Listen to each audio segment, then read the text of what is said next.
জীবনের অন্ধকার অধ্যায়ে দাঁড়িয়ে কখনো কখনো মানুষ হারিয়ে ফেলে বাঁচার সম্মানে। সুখ সাফল্যের ঝলমলে আলোয় ঘেরা তারকাদের জীবনও যে ভাঙনের সাক্ষী হতে পারে তারই এক স্বীকারোক্তি দিয়েছেন ভারতীয় বাংলা সিনেমার অভিনেত্রী ঐন্দ্রিলা সেন। সম্প্রতি ভারতীয় গণমাধ্যমের একটি পডকাস্টে অতিথি হয়ে তিনি খুলে বলেছেন জীবনের সেই দুঃসহ সময়ের কথা, যখন অসহনীয় যন্ত্রণা আর চরম হতাশার চাপে তিনি ও তার মা আত্মহরণের সিদ্ধান্তের দ্বারপ্রান্তে পৌঁছে গিয়েছিলেন। জানা যায় 2015 সালে সড়ক দুর্ঘটনায় মারা যান ঐন্দ্রিলার বাবা শান্তনু সেন। তখন ঐন্দ্রিলার বয়স 20 বছর। সেই দিনের ঘটনা বর্ণনা করে এই অভিনেত্রী বলেন, আমি এখনো সেদিনের কথা ভুলতে পারি না। আমি কোলাঘাটের কাছে একটি শুটিংয়ে গিয়েছিলাম। আমার সঙ্গে আমার মা ছিলেন। মাত্র আধা ঘন্টা আগেই বাবার সঙ্গে আমাদের কথা হয়েছিল।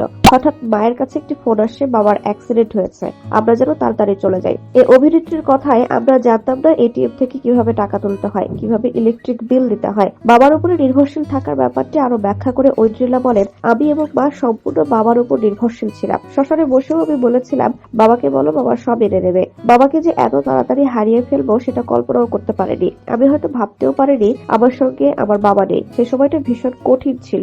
এ পরিস্থিতিতে ঐন্দ্রিলা ও তার মা আত্মহরণের চিন্তাও করেছিলেন।